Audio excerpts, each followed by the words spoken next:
everyone. Welcome to the Myokinetix Podcast. Today I have a really good friend, Ronnie Moore from Move with a Purpose. Big social media guy. You guys can see him on Instagram. He's always had that online presence, especially on his Instagram story. And this is his first podcast, so I'm really happy to have him on the show and then encourage him to just keep spreading the message and his passion. Ronnie, welcome to the show, man. I appreciate it, man. Thanks for having me on, man. You know, I got to bust your chops a little bit before we start. Of course you do. Yeah.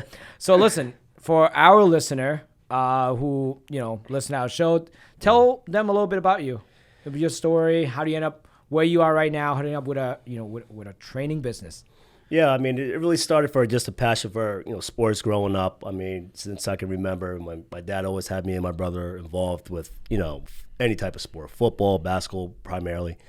And, having older cousins as well. It's just the influence of my entire family, just literally just being into sports. So, like I said, it was that really just, kind of gave me an idea, like, what do I really want to do with my life and, like, where I want to pursue. And it just continued from there. So, out of, high school, finished high school, and, it was football for all 4 years and basketball as well as a 4-year littleman. And it was just like, okay, well, what do I want to do next with my life? Where do I want to take my career? And it was just, see why exercise science. And it just, once again, I just wanted to stay involved with something that had to do with athletics. Yeah. And I said the next best thing I thought, was, okay, well, obviously let's do, sports performance. And so for me, it was just something that, once I got a taste of it when I went through it when I was in high school, so I definitely want to obviously pursue this as a career. Mm-hmm. And ever since then, I mean, I just obviously been doing that and trying to, pass the same message, to my athletes and my clients and just be like, hey guys,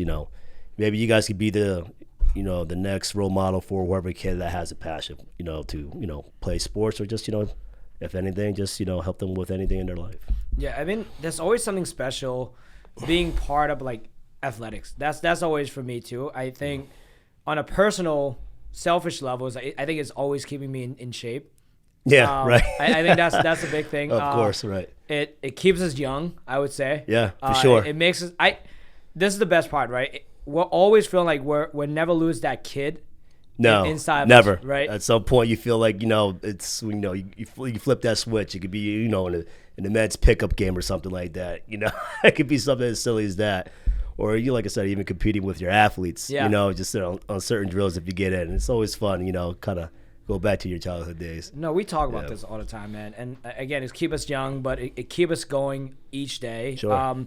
What I love about what you do best is that you always show love to your athletes. And I think the rapport that you have with them, the kids that we have that come from you, they speak highly of you on a very both professional level and a personal level. And I think that's something that is tremendous when it comes to being a coach and being a mentor. So can we speak a little bit on that? Like, did you have that kind of role for yourself when you were growing up? How do you emulate that? How do you model that? And how did you cultivate that? Right. Yeah, I mean, for me, like you said, I mean, I always had that growing up.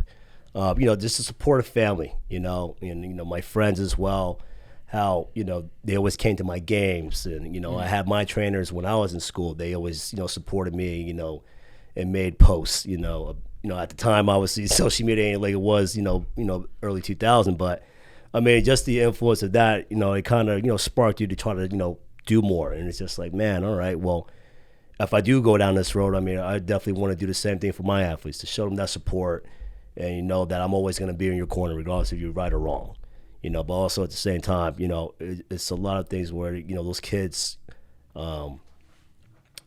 see the encouragement from you and they're like, man, okay, he does care. It's not just about the money, where sometimes I feel that gets lost, where we just, okay, it's a quick dollar, okay, then it's all on to the next one, and I really do truly feel that these kids, if they get that support, they can, the sky's the limit in anything they want to do. And I just want to show my support and be like, hey, I'm here more than just, just being your trainer and just, just shoving you out the door and then, worry about the next athlete. And like I said, once they see that, I feel, you'll get more at them, because they know that you truly do care about them just besides them, for the first, the next 4 years, if it's just high school or maybe college.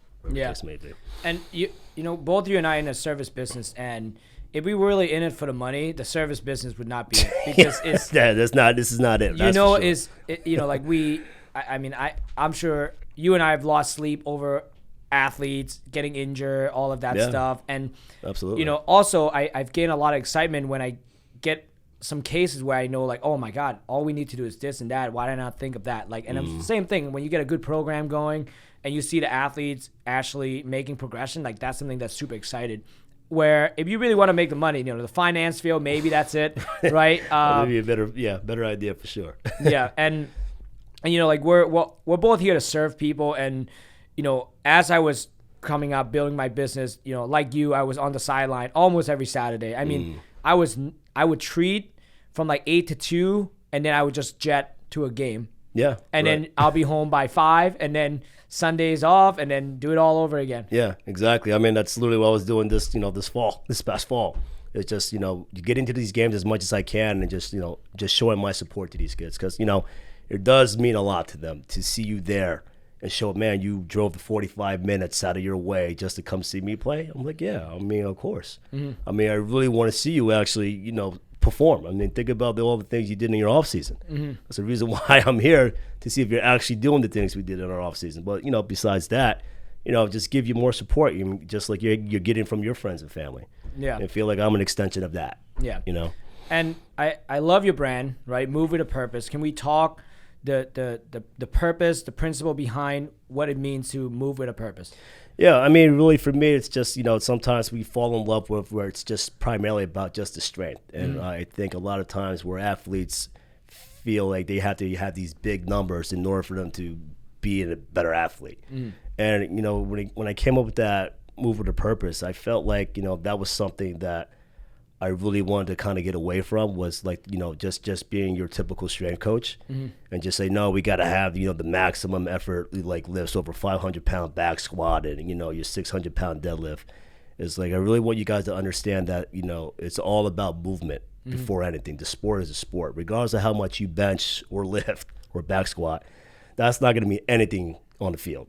So, I mean, with Move with a Purpose, it was just really getting them to understand movement, the foundation of just like changing your direction, being explosive on your jumps or whatever the case may be.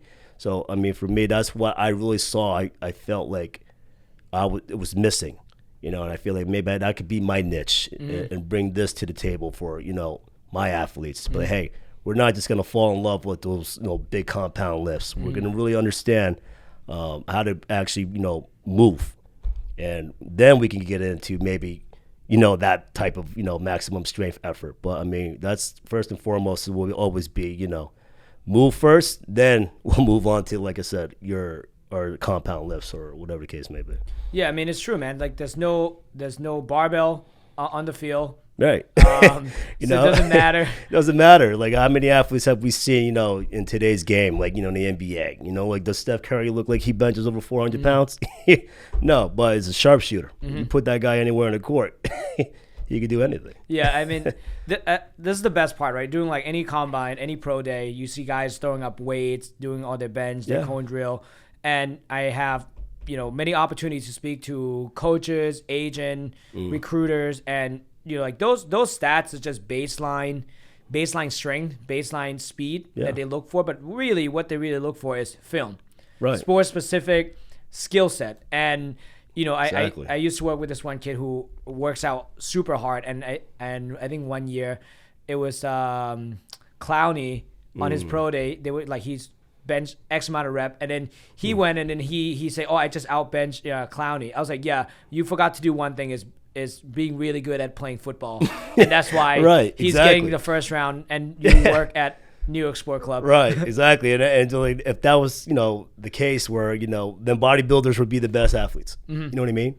So to say that, like I said, go back to like you being, like I said, a 500-pound back squat guy. I say that means really nothing towards your sport. I say, you got to see how these guys move out there. I mean, it's like, it's like get out there and you see those guys move sideline to sideline. It feels like you're in a NASCAR race. And it's like, but okay, it's truly why these guys are freak athletes and why they play at such a high level. Yeah, and one thing that I always admire, like with the opportunity to work with the pro guys, is their ability to translate their raw strength into athleticism. And I love that because there's a curve, right? You and I have met freakishly strong people who can move well, you know, in isolation. But on the field, they just look lost. Yeah. And there's so many different elements in being a good athlete. And again, having sport IQ, I think is something that's overlooked. And to be able to work with someone like you that take the basic principle of strength conditioning, translate it into on-field performance, but also you teach them a little bit of sport IQ as well. Because I've seen it. Yeah. I've seen you talk to your kids, and I've seen you sometimes toot your own horn or bring in your film on your flag football days. Poke high. Yeah. But I think those things are meaningful because it does give context, right? Like I can't tell someone in ACL rehab that they need to do split squat. I have to say, hey, you're doing split squat to get triple extension in order for us to start doing some acceleration. Sure. And with acceleration, here's what it comes next to. Sure. Right? It's always going to be that progression. You know, like you said, you start with that baseline, then you go from there. And like you said, then the exercises obviously that you give to the athletes and have them understand, like, hey, how's this going to translate to my sport? Why am I exactly like you said, doing like a split squat or a lateral squat? These box jumps, or any type of movement. It's like, hey, this is how your sport is going to be actually played. At any point, you don't know when you're going to use this. So you have to really, obviously prepare yourself for just anything and just adapt to obviously what's needed at that time. Yeah. And another thing you touched on that I want you to expand on it a little bit more is the concept of off-season training, which, to me is the fundamental, right? Sure. But nowadays we have, kids who, focus on only one sport, play all year round. Yeah. So let's talk about the importance of that, actually have a true off-season. Yeah. I mean, like you said, a lot of kids don't have that true off-season. A lot of times they're doing, sport-specific, just positional skills work, and that's fine. Once a week or whatever the case may be, just to kind of tune up on things. But it's too often where you have athletes just really just own in on one thing. It's like, don't own in on one thing, to be honest. Like, I'd rather see a kid actually play multiple sports because multiple sports give you different movements that your primary sport won't give you. Especially for football, as opposed to basketball. Basketball, you can't be as physical. There's actual fouls. So you got to work on the lateral movement, but also just the reactive jumping as much as basketball, as opposed to, football. How they go hand in hand if you're, say you're, a defensive back or whatnot or a wide receiver.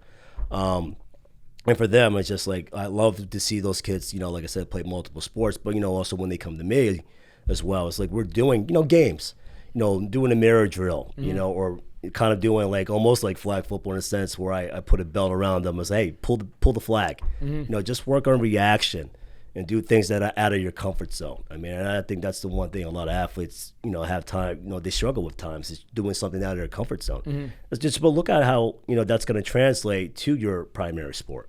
Is doing things that you're not great at. And times, where you got to get them to understand that and talk to them a little bit and just get an idea for it. But once they get the hang of it, it's like anything else. You practice it, then it becomes second nature to you just to react and do the things that you do well. And, my athletes, we try to do that is get away from the things you don't do well. Let's do the things you don't do well. So when you go out there and feel, okay, it's something that, okay, if you're ever put in that situation, you know how to react and just be the athlete that you've always been. Yeah, and then even from like a PT standpoint is that people get hurt when they are put in the situation where they're uncomfortable with. Sure. And they cannot react fast enough, and therefore they compensate elsewhere, and that's where injury usually happens because there's no movement resilience when it comes to those kind of situations. And parents also believe that by making, the athlete do the same sport over and over again from a skill set perspective, it will, actually improve their talent. But really, all you do is just reinforcing bad pattern over and over and over again. Right. And think about, like you said, it's just a matter of time before all of a sudden, they rip their knee or tear their Achilles, whatever the case may be. Just because, like you said, that repetitive movement, doing it like 365 pretty much. Like, you're not doing the other things that you're not great at.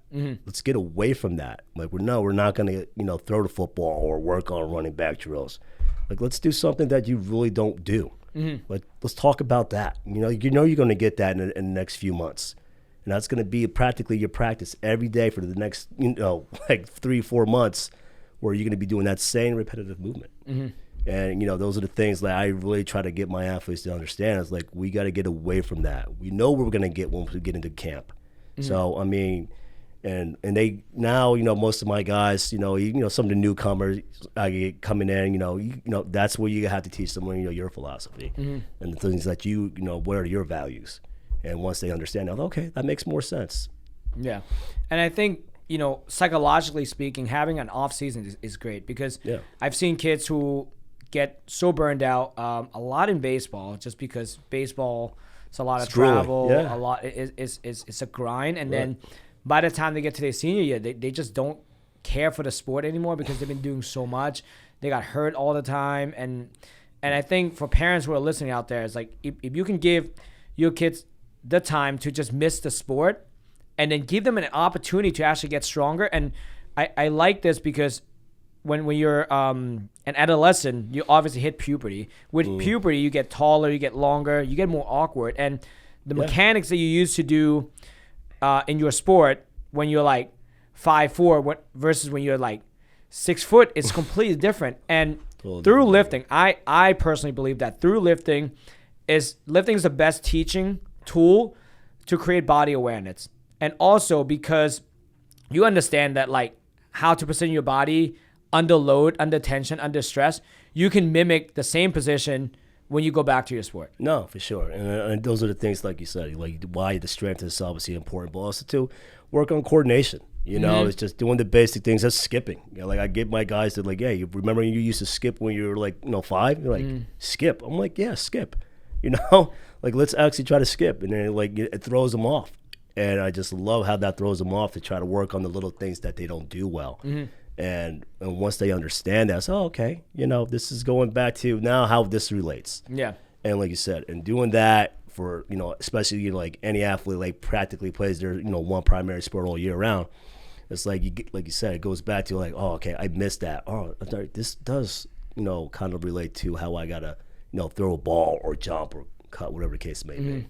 Yeah. And what's cool, and this is from like, we're gonna nerd out a little bit from like a brain perspective, right? So when someone get an injury, your brain kind of, you have this thing called like the cortical smudge, where your brain just kind of shut down that area because of the pain. Right. So that's where you have less sensitivity in that pain. So when you have someone who's injured trying to do something for the first time of what they used to, especially walking, it's awkward because your brain just kind of shut that down. And I think same principle apply to doing the same movement over and over again. That's why you have kids who are playing baseball, whatever it is, that doesn't know how to skip, because skip is not part of their day-to-day repertoire, part of their warm-up. And then what happened is the brain just kind of stopped developing new movement patterns, and therefore decrease the neuroplasticity. So you're not learning your coordination. That's why kids are becoming less coordinated. Yeah, for sure. And I find that actually funny when it comes to actually a lot of hockey players. Oh, yes. I mean, hockey players are a perfect example. They're not land people. No, they're not land people. You see them run on land, it's just like, why are you squatting so much? Yeah. And that's the type of movements that they need, because they're on the ice, like it's just like baseball. Yep. It's an all year round sport, and once they get off the ice, and it's like, okay, well, you forget, you're still a human. like let's actually do the things that you, like you said, let's do the things that you don't do well. It all comes back to that. Even just to put it in context for the parents, right? So if you're parents, you're listening, you sit all day, you're going to be sedentary. Your posture is adapted to how much you're sitting. Right. Your hips flexor is going to be tight. Your back's going to be a little bit sore. Your shoulders going to be rounded. The same thing apply for your kids when they're playing sport. Yeah. Right? I mean, all the hockey kids, it's a great example. All the daps. They literally sink lower. They don't know how to get tall. Right? And what you're trying to do as strength coach, as PT, is that we're trying to get them back to normal, to baseline. Yeah, I agree. I mean, and like I said, those guys by far are probably the worst ones that I had to deal with, or still deal with to this day. It's just because, like you said, they're on the land, they're on the ice so much. And it just being in that squatted position so much, where they're skating and obviously shooting and taking slap shots or whatever the case may be, and to get them to, like you said, you have to do things that, like you said, they shut off. It's like we gotta get back to that. Yeah, and another question I want to ask you. So you obviously work with a lot of athletes, a handful of D1s guys. Can we talk about some traits, some characteristic, some behavior that you observe of those D1 guys? What separates them from regular athlete, and why are they so successful? I mean, one, it would be obviously their dedication. I mean, and obviously their approach to every day when they come in for, a session that, it's not here to, kind of joke around. Yeah, we'll giggle, whatever, have a joke or two, but it's really to come in, okay, look, I'm trying to get to that next level, where in case, going to the NFL or just getting on the field at their school, to be honest, because it's that competitive where you're not the only 4 or 5 star athlete that they're recruiting. And it's competitive, and they really know where it's going to separate me from them. Where's my edge? And I mean, those guys, their mentality is just like, hey, I'm 45 minutes to an hour away, no problem. I'll see you there. So, and that's the difference. It's that type of sacrifice that these kids make, because that's their passion. That's what's driving them to, come to you for a session. And I have an athlete that he was doing 3 days a week, coming from Inglewood in an Uber. And another one that was coming from Long Island, an hour and a half. And, to see those guys, especially at that age, like we're talking 16, 17-year-old kids here that are literally that focused and that driven to have a passion to try to get to that next level, that's what separates them from the kid that doesn't look at it, as just a recreational sport. I mean, they're looking at it, this is a ticket for me, for my parents to not have to pay the next 4 years for me to go to college. It's an investment. It's an investment, correct. And for them, it's like, that's the difference I see from these guys. It's just like they don't want their parents to have to pay for college. And the icing on the cake, if God, if they're lucky enough, then they get that shot to the NFL, whatever the case may be. But for all of them, it's pretty much, making sure that their parents don't have to pay the next 4 years. So they'd rather make, obviously, the short sacrifice and make that investment now. We all went to school. College, it's not easy, obviously, to afford. Yeah. And I also observed that, like, they're way more professional, right? And by far. And some of the kids that you and I work together is they're in private school. They get up super early. I have one kid that's get up at 4:45. It's a full-time job, and it's really just knowing that it's the real true definition of a student athlete. Like you said, getting up at 4:45, having probably an hour commute to school, right? Getting, having a full day of schoolwork, going to practice, getting back in the car, driving another 45 minutes or an hour to yourself to get home. Then, day's not done, still got to do the schoolwork, right? Then whatever's personal in their life that they're going through, then also try to come see you. Yeah. So it's sometimes, that's forgotten how much these kids are sacrificing. And at times, this is probably a little bit off topic. This is where you got to check mentally with these kids. It's like sometimes, hey, how you doing? And it's just like, oh, I'm fine. I'm like, well, are you? It's like, no, it's another part of the game that's not really talked about. With them. So like you said, and that shows that type of professionalism from these kids at such a young age that they already know what they want to do. And that's the type of dedication, the kids you want to win and succeed, and you really want to support. You see how much they're sacrificing. I mean, I was their age. I mean, yeah, I did a little bit, but it was nowhere near to the extent now where these kids are driving practically all over tri-state just to get an edge on any way they possibly can. Yeah, I think having great supported system is huge. Parents has to see the value. Takes a tribe. Yep. No, seriously, the parents have to see the value in what you do, what we do. We have conversations with parents in the past where, if they don't see the value in what we do, there's no way I can commute them. I can convince them to even drive down the block. Yeah. Right? And that's right. Because that's what it comes down to. But then when you have someone that see the value, we have people who drive 2 hours, right? And that's the difference. And I'm not saying that you need to do that, but again, it's all going back to being realistic with the goal of your aspiration, right? Sure. Does your kids has the capability of playing that level? And if so, how much dedication are you willing to put in? And it's not for everybody. No, it's not. I think, we just keep going back to hockey because hockey parents drive so much. And it's a lot. If you someone that they have their kids in hockey because they drive Suburban. Gas, all that everything, that gear in that car, and it's like skates, sharpening skates, and sticks are like damn near $300, probably even more than that to be honest. Yeah, but yeah, it's definitely at least a dedication that, has to happen from the kids and also from the parents too. Mm-hmm. Like this is not a cheap sport, Yeah. but besides the sport, it's just like I said, it goes back to those kids that they have a passion for that. Mm-hmm. So it's not that something that's being forced upon them. Mm-hmm. Sometimes, yeah, you can see that. But like I said, you have the kids that really want to be there. And you don't have to drag them. They want to be there because yes, obviously, they know what they're there for. But also at the same time, they love being there. Mm-hmm. They don't see this as just something that I'm being forced to do. Yeah. The one that get forced upon, that's the one that, they don't have as much joy. Because No. with what you're doing day to day, you need to find, listen, hard stuff is great, but if you can make hard stuff fun, I think that's where you really win. Yeah, no, for sure. And once you see that, and that's when they really take off because they actually enjoy that process. It's just something that, for them, this is where they find joy. And they're going to feel like, until they stop having fun, right?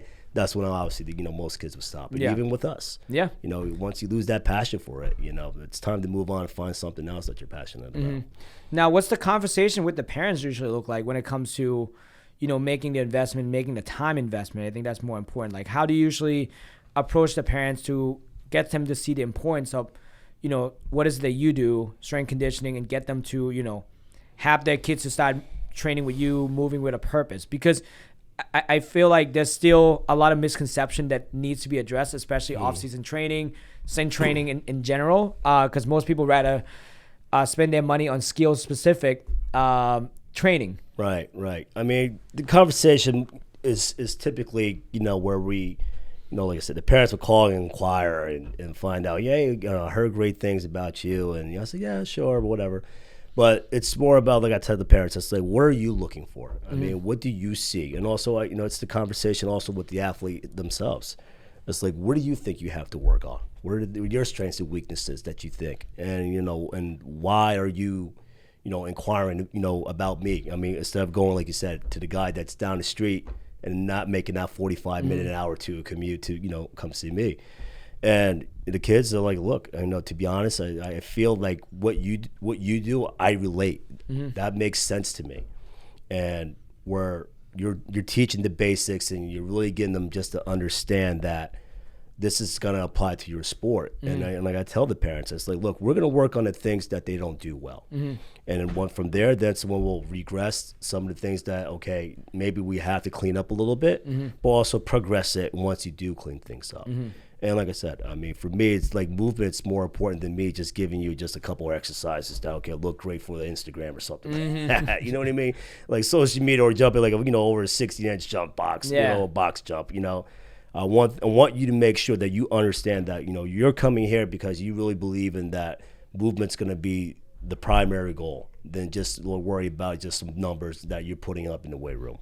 And that's the conversation I have with the parents. It's like, look, I said, I get it that, maybe he's doing lifts at school. Sure, I can understand that. But he's also doing things that in school that, okay, how many eyes are on him when he's in school? I mean, I think that's something also, it's kind of hard, and that's for any coach, where you want to have it almost like a semi-private, where you can give the attention to these athletes and kind of, critique some of the little things, but, not over critique. Yeah. Because it's not going to be always, it's not going to be a perfect rep. Yeah. And for them, it's just like, that's what they come to me and just try to get the little, understanding for what the movement is supposed to be about. Then go to their schools and perform it there, and like I said, and parents love that the kids get that type of attention. It's hard to try to do that with 50 kids in a weight room. Yeah. You can't give everybody attention. No, and I was just talking to my friend earlier who owns a business, and we were saying two things cannot be true at once, which is high volume and high quality. Right. That's for sure. Those are the things that, like you said, that's a recipe for disaster. That's for sure. Yeah, and I think just kind of going back when like people inquiring about who you are, and we started doing this here a little bit when people call like, hey, I heard you guys does great things, and we like to ask them like, what have you heard? Yeah, because sometimes what people tell them is totally different. Like I was like, like we have people tell like, oh, I heard you guys do like strength conditioning. Like, no, that's not what we do. That's not what we do. Yeah, that's not That's not our thing. Same here. Yeah. It's just like, or it comes to like, hey, I heard you're a sports specific, you're defensive back coach, or you're a quarterback coach. Yeah. That I do not do. That's not my world. Just because you wear cargo shorts and leggings doesn't mean you're a DB coach. Yeah, no, absolutely not. And I get it all the time. It's like, oh, when you do some positional skill work and, throw the football around. I'm like, look, that's not me. Yeah. You got the wrong guy. I know my lane. And this is what I appreciate about a relationship, right? Is that we're good at what we do. We have a clear, defined role of what we do, what we're good at, and that's what I love. Is that like I know you're great and you're humble enough to say like, hey, that's not my lane. Go see this person instead. And that's like myself. Like I'm listen. I can get people back to sport activity stuff, but I know when my role's done, and it's like, hey, go back to see Ronnie. Right. I can refer you to somebody. Yeah. I got my Rolodex of people that I love to obviously, always endorse, but there, at times it's just that's forgotten. Mm-hmm. And you try to just take it all on, and it's just like, well, that's not really what they're supposed to be doing. When does that come about? Let's talk about this. Let's talk to industry specific. When does that become a thing where strength coaches are trying to do everything? I mean, it makes no sense to be honest. Mm-hmm. I mean, like you really just like I think that's more about just greed, and you're not having the best interest for that athlete, just because you just want to keep them in house and think that okay, he or she is going to leave you and never come back. Mm-hmm. I mean, to me, I'm like, please go find somebody else if you really think that makes sense for you and you feel like you're going to benefit the most. I want you to go there. Mm-hmm. I don't want you to stay if you really don't think you're going to really get anything from me. Mm-hmm. I want an athlete to feel like if that's where you feel like that's where you're going to get you're going to get the most out of, by far, please go. I'll always support you. Mm-hmm. I want to act like I know you. Yeah. And sometimes that happens. Yeah. And it's just like this is a teenager. Mm-hmm. A college kid, whatever the case may be. Like you really think I'm going to hold a grudge against a kid? Yeah. And I want my athletes wherever they go, regardless if it's with me or not. I want you to feel where you're going to go, where you're going to benefit the most. Mm-hmm. Yeah, I think and I see it in PTs a lot where I can see PTs doing more strength conditioning based stuff. And listen, I have my CSCS. I was strength coach before. But again, my passion is now in PT, getting people better. I know the basic principle of getting them strong enough so that I can send it to someone like you so that you can carry the torch, get them even stronger. Right, or the opposite. It's just like for me, it's just like I get the same thing and just, reverse the role. So like, can you do PT stuff? I'm like, no, I can't do PT stuff. I know someone that can do that for you. Like, don't think I'm some doctor. Definitely don't have that doctorate degree. And that's sometimes, like you said, it's just everything tries to, you try to do everything. Mm-hmm. That's not what I do. I like I said, I can, obviously give you a referral and put you in the best hands that I think I obviously can offer. And I also think this is just in my perspective, especially from my field, reflecting from the physical therapy field. When PT is trying to do every single thing, it's more of a self-serving thing. Yeah. It's more of like, hey, look at me, look how special I am. I can do all these things. Right. And again, it's not about the patient. You want the patient to be well. You want the clients to be well. Where your zone of genius is at. Yeah. And where you're not good at, and you should refer to someone that's their zone of genius. Sure. And growing up in the restaurant business, it is kind of crazy to say that you just have one chef that cooks everything. If you go to a big restaurant, they have line chef, they have sous chef, they have dessert chef, right? Why wouldn't you want to do that? And from a business perspective, like if you're juggling 8 different balls, one of them is bound to drop, and you're gonna drop that. Someone's gonna get hurt, and you're gonna ruin your reputation. No, absolutely. It's just like find what you're really good at, right? And just own on that and be great at that. And like you said, just move on and just offer that to another, client that that somebody else does something great that you're not great at. Mm-hmm. Like I said, going back to like offering, strength and conditioning, that's my field. But being a position coach or positional coach, sport specific, or like even like offering type of like, PT exercises, or that's not what I do. Mm-hmm. Like I have people that I know and I trust that can help you with those issues, right? And let them do their job. Mm-hmm. And like you said, and going back, it's too much where everyone tries to do too many things. And just do one thing that you're great at and stick to that, and I think you'll be okay. Yeah, and I think it's the same parallels with kids playing one sport, different position, right? Because at some point in the beginning, we talk about movement variability. Yeah. I think in the beginning when you're young, you play 3 different sports. And at some point, as you get closer to your senior year, like, you do have to Kinda make that own decision. one sport, yeah. Right? So, you know, there's an exploring phase to your sport, your movement. At some point, you need to niche down. No, for sure. I mean, because it all depends, obviously, too. I think it's the interest, right? Where are you generating the most interest from? What sport is giving you the most interest? And like you said, pretty much when it gets to, you know, when they're junior going into their senior year, it's like, okay, this is where I'm really getting most of my interest from. Is it football, basketball? You know, okay, well, yeah, maybe we might kind of want to own on out one sport, sure. But, I mean, up to that point, I mean, like I said, I like to see variability.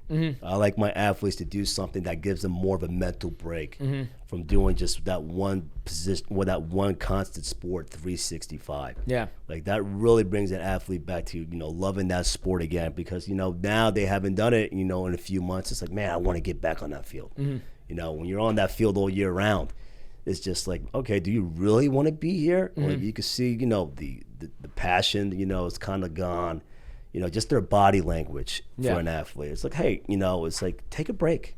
Yeah. You know, do something that's out of that comfort, you know, and then once it's time to, you know, okay, we're getting up to that senior year or so, okay, we know that's going to be your one primary sport. And that's what we have to obviously focus on at that time. Yeah, and, you know, another thing I see that you do really well is you're teaching your athletes how to build their off-the-field characters. So can we go into it a little bit more? How do you coach them beyond just coaching them on lifting, strength conditioning stuff?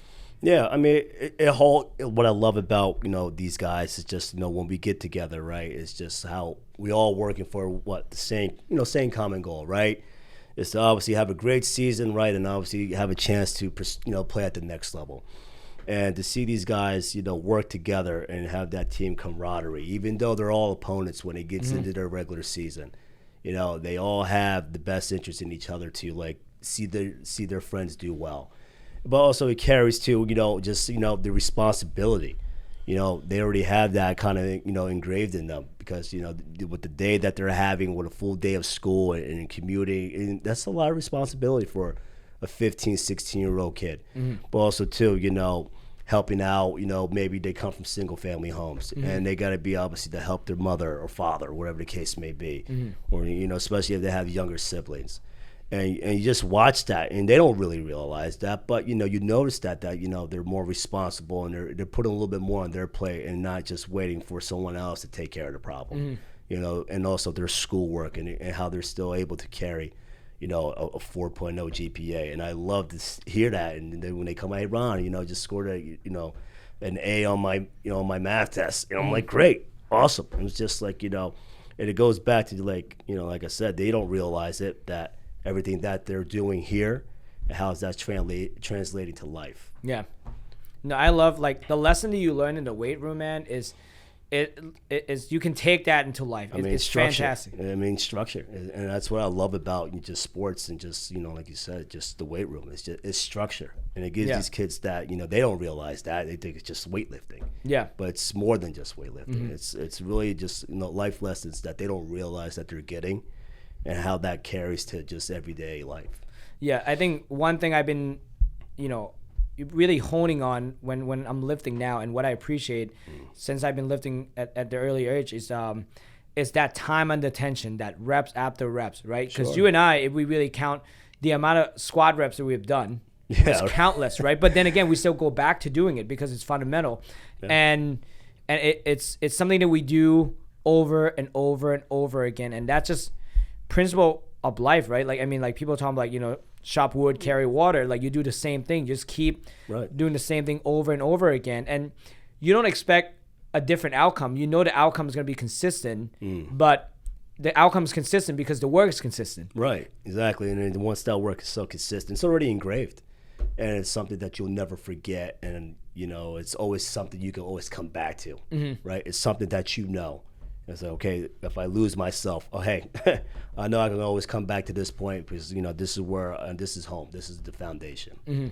And I had a really good conversation with a friend of mine, you know, who likes to work out. And we always say, like, I think right now, especially with, like, you know, new generation, younger men, like, they you know, some of the people we work with, they a little bit timid. They're not as, not like how we are, right? No, you and I. It feels like a different time. But I think if guys can get it in the room more, in the weight room with another guys, push each other, work hard together, go through hardship together, that give them like different kind of confidence that you need to go through life. Because otherwise, it's hard, man. Life is tough, but but also like trying to squat 400 pounds is tough. Yeah, it's like you said, it's everyday life. It's just like, we're all going for the same job. Mm-hmm. There's only one person that's going to get this job, so you're always competing, right? That's life. You're competing.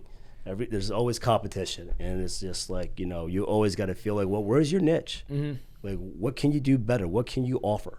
What's going to allow you to get that job, or get that position on the field.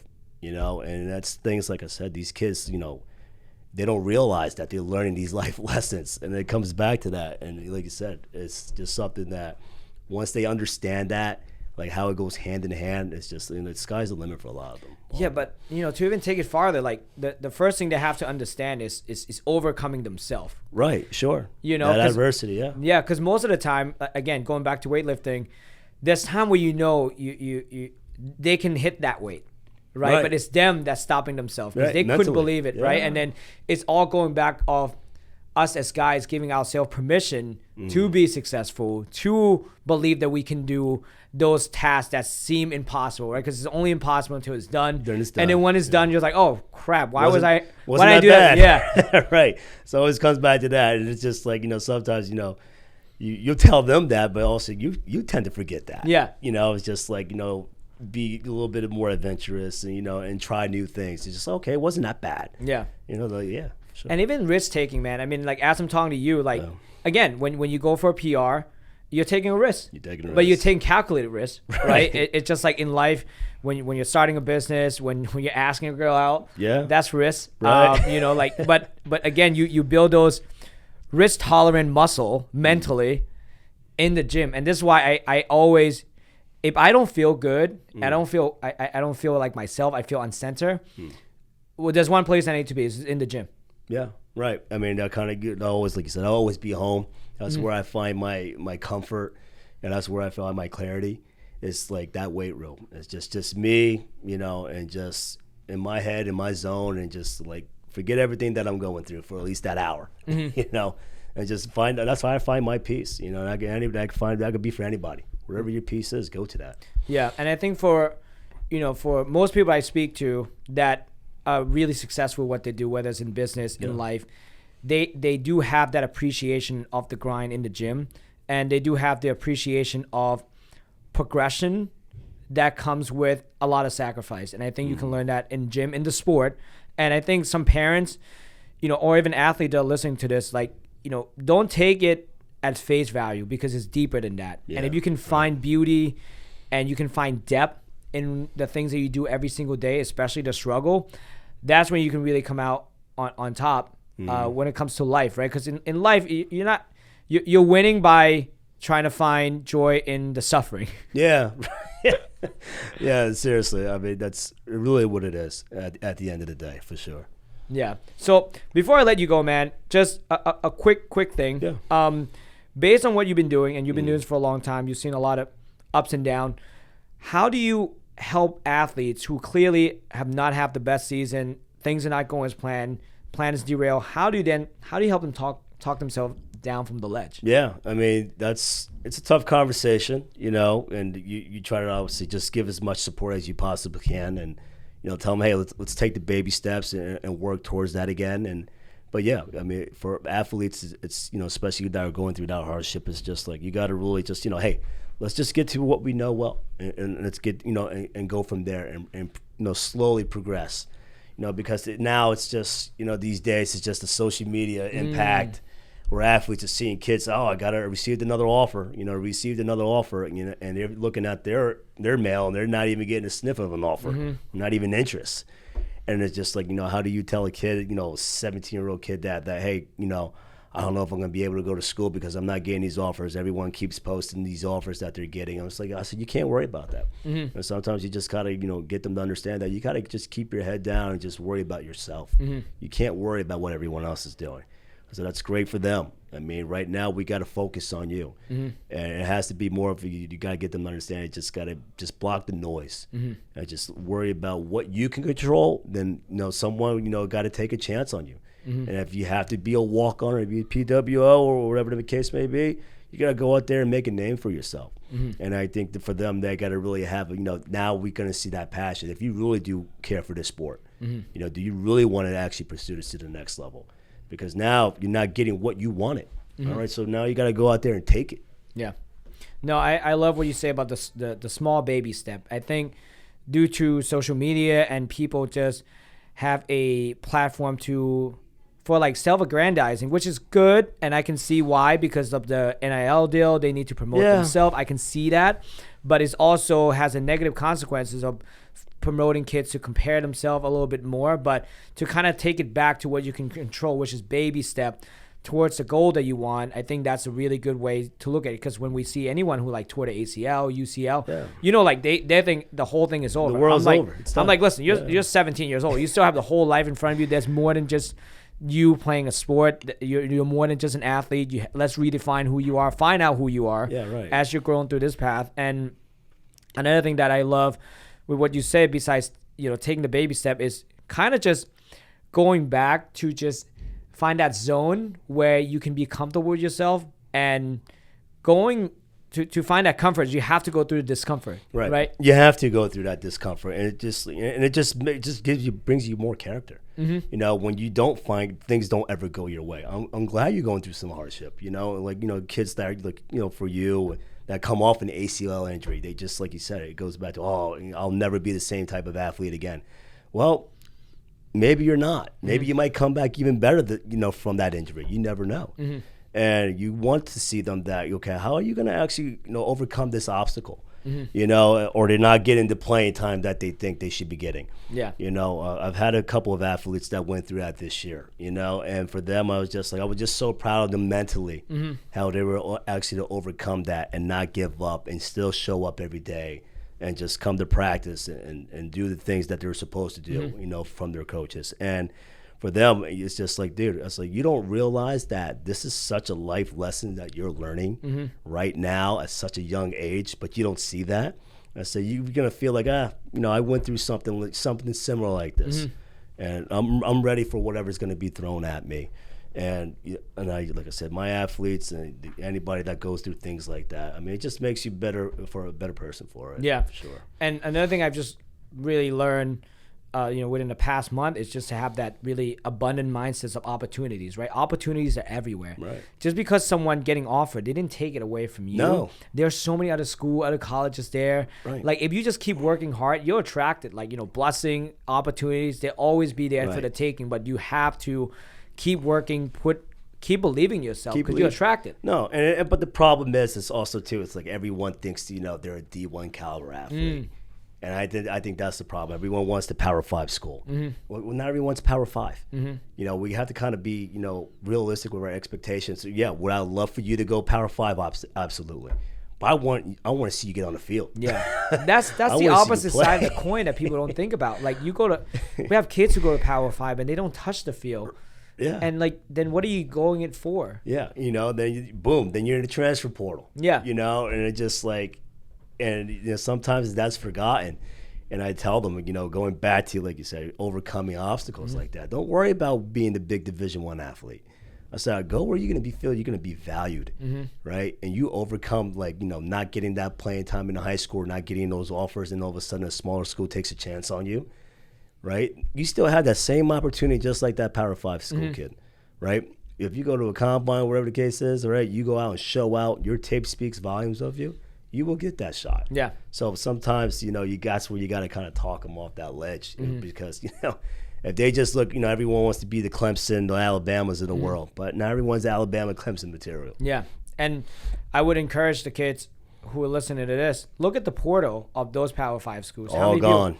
4 or 5-star athletes all hitting the portal after 1 year. Yep, exactly. Because sometimes you want the exposure. And if you have aspiration of going to the league, especially NFL, you want film, you want exposure, you want the football IQ. Sure. And that's what you're going to get, right? So go to the place where you feel wanted, go to a place where, like what you say, where you can get the opportunity to play. That would be your best bet. Right. More importantly, I mean, I know we're getting off topic here a little bit, but it goes back to that, especially, even in high school where these kids think they have to go to the top, parochial schools in the area. Love them to death, but not everyone's meant to play parochial. Maybe you're better off at your public school, right, where you're going to really get an opportunity to shine right from the beginning. Yeah. And that's where you got to get, those kids to understand that. And just like, I'm not saying that you can't play there, but go where you're going to feel like you're going to be maximized for your talent. Yeah, and people will find you. Yeah, people will find you. If you're a ball player, someone's going to find you. Exactly. I don't care what school you go to. Yeah, for sure. Listen, man, I appreciate your time. Before I let you go, where can people find you? Yeah, you guys can find me on Instagram. It's Ronnie, RONNIE _M _. Normally I'm on social media for the most part, just on Instagram. Really, don't really have a lot of outlets on Facebook or whatnot. But yeah, if you guys have the Instagram, I'm sure everyone has. Yeah, you can find me. No, we'll put in the show link. You guys can find him if you want to work with him. Please reach out. Ronnie's one of the nicest guy, passionate guy that I know. He cares for what he does and he cares for his athletes. So, Ronnie, man, thank you so much for coming on. Appreciate you having me on, man. Appreciate it.